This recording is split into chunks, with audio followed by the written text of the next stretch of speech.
Hello అండి, అందరూ ఎలా ఉన్నారు? బాగున్నారు కదా? హైదరాబాద్లోనే అనుకుంటే మన ఏపీలో కూడా వర్షాలు అయితే దంచి కొడుతున్నాయండి. వర్షాలు ఎక్కువ పడడం వల్ల గేదెల్ని కట్టేసుకునే కొట్టాల్లోకి అయితే నీళ్లు వచ్చేసినాయండి. అంతేకాకుండా ఇక్కడ గడ్డి మళ్ళలోకి అయితే మోకాళ్ళ లోతుల్లో అయితే వెళ్ళిపోతున్నాయండి నీళ్లు. చూడొచ్చు, మీరు వీడియోలో చూపిస్తున్నాను. అసలు అయితే చూడండి, మోకాళ్ళ లోతులు అయితే వెళ్తున్నాయి నీళ్లు పొలాల్లో. చూడండి, అసలైతే ఆ గడ్డి మళ్ళలో మేము అలాగే వెళ్ళి అయితే గడ్డి కోయాలండి వాళ్ళ. మరి గడ్డి కోయకపోతే పశువులు అయితే పస్తులు ఉండాలి పాపం. వాటికి ఆకలి అనేది వేస్తుంది కదా వాటికి కూడా. చూడండి ఒకసారి ఎలా పారుతున్నాయి నీళ్ళు. పైన కట్టలు దిగినాయండి, వాగు కట్టలు దిగి ఇటు పడ్డాయండి, గడ్డి మళ్ళలోకి అయితే పడ్డాయి నీళ్ళు. చూడండి అసలు ఎట్లా పారుతున్నాయి నీళ్ళు అయితే. ఇక్కడ ఏం చేస్తామండి, పశువులకి అయితే గడ్డి కావాలి కదా, అందుకని చెప్పేసి ఇంకా అక్కడే కోస్తున్నామండి నేను, మా అమ్మ, మా నాన్న కలిసి. ఏదో విధంగా అయితే కోసాంలే కానీ అక్కడ గడ్డి మోపులు కట్టుకోవడానికి అయితే లేదు.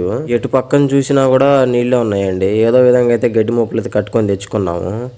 లాస్ట్కి అయితే ఇంకా తెచ్చేసుకున్నామండి. అసలు నీళ్లు చూడండి ఎట్లా పడినాయి ఒంటి మీద, మొత్తం తడిచిపోయానండి నేనైతే.